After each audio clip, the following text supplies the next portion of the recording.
अशा काही लढती आहेत ज्यांनी महाराष्ट्राचं लक्ष वेधून घेतलंय।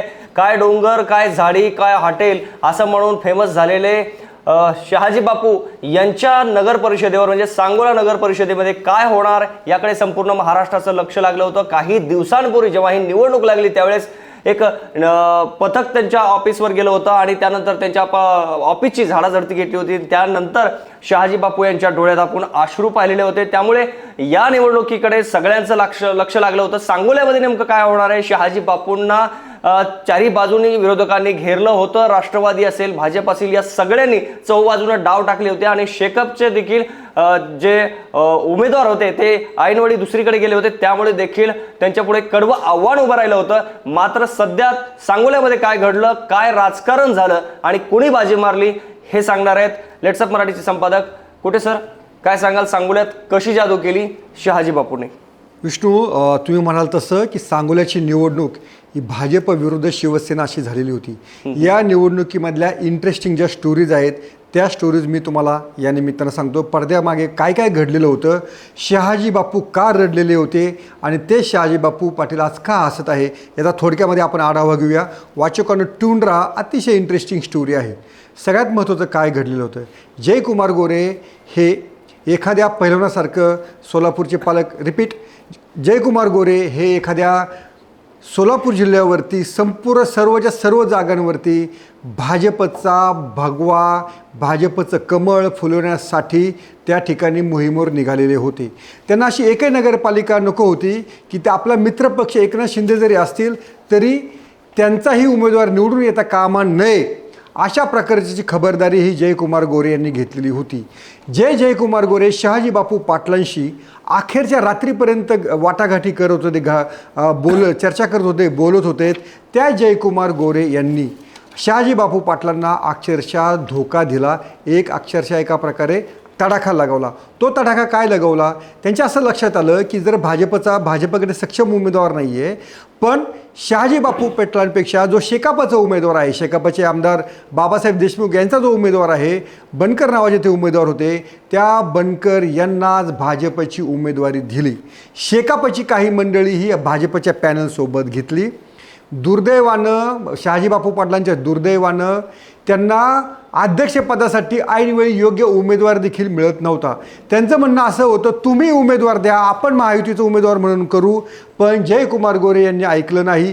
का कोणास ठाऊक जयकुमार गोरे यांच्या मनामध्ये शहाजी बापू पाटलांबद्दलचा राग होता। तो राग शहाजी बापू पाटलांनी या प्रचारामध्ये देखील बोलून दाखवला। तो राग होता की बाबासाहेब देशमुख यांना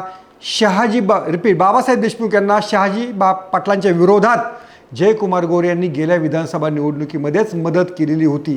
त्यासाठीचं जे काही निधी दिलेला होता किंवा त्यासाठी काही जी मदत केलेली होती ती मदत ही थेट बाबासाहेब देशमुखांना झालेली होती।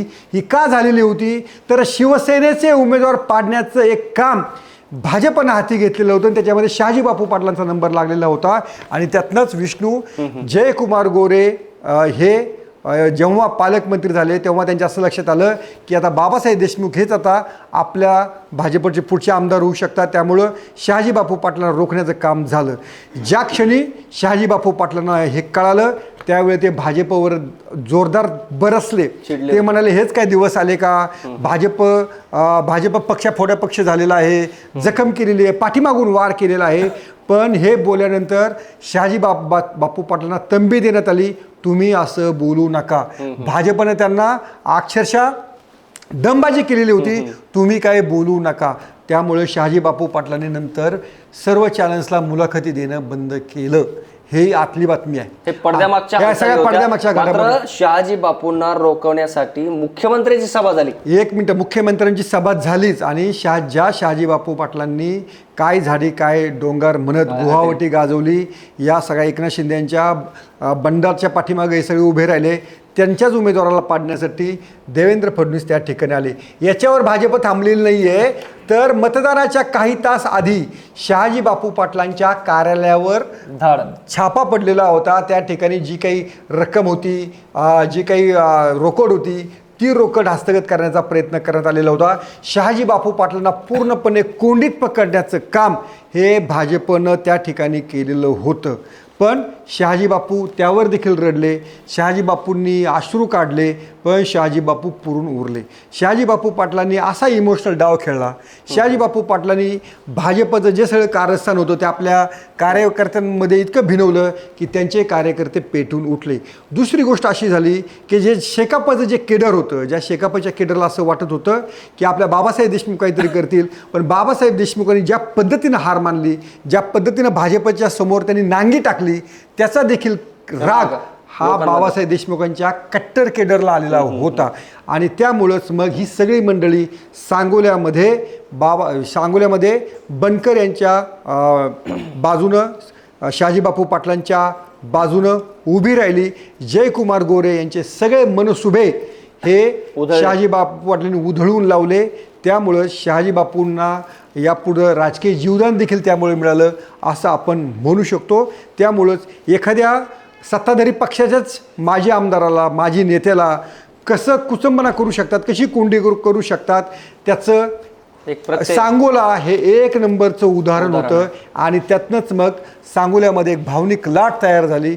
आणि मग शहाजी बापू पाटलांनी पण मी पण पाटील आहे असं दाखवत जयकुमार गोरे यांचे सगळे डावपेचे उधळून लावले. असा हा सगळ्या सांगोल्याची सगळी इनसाईड स्टोरी ही होती. नक्कीच. तर ही होती सांगोला नगर परिषदेची स्टोरी. आणि यामध्ये आपण जे कॅप्शन दिलंय, शहाजी बापू रडले पण लढले. आणि आता आपण म्हणूयात निकाल हाती आलाय, शहाजी बापू जिंकलेत सुद्धा. तुम्हाला हा व्हिडिओ कसा वाटला आणि आमचं विश्लेषण कसं वाटलं आवर्जून सांगा. पाहत राहा लेट्स अप मराठी. सोशल मीडियाच्या भाऊ गर्दीत विश्वासार्हतेने चकाकणारे नाव म्हणजे लेट्स अप मराठी. सगळ्यांना, सगळ्या नागरिकांना ती स्पीच, ती लेट्स अप वरील मुलाखती म्हणजे विचारांचा खजिना. त्यानंतरच्या निवडणुकीमध्ये मला सोडून गेले.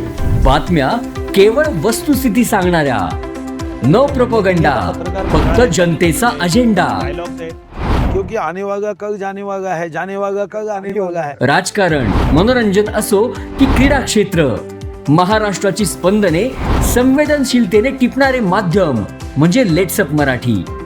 जगासोबत एक पाऊल पुढे राहण्यासाठी लेट्स अपचे ॲप, सोशल मीडिया आणि वेबसाईट सोबत कनेक्टेड रहा.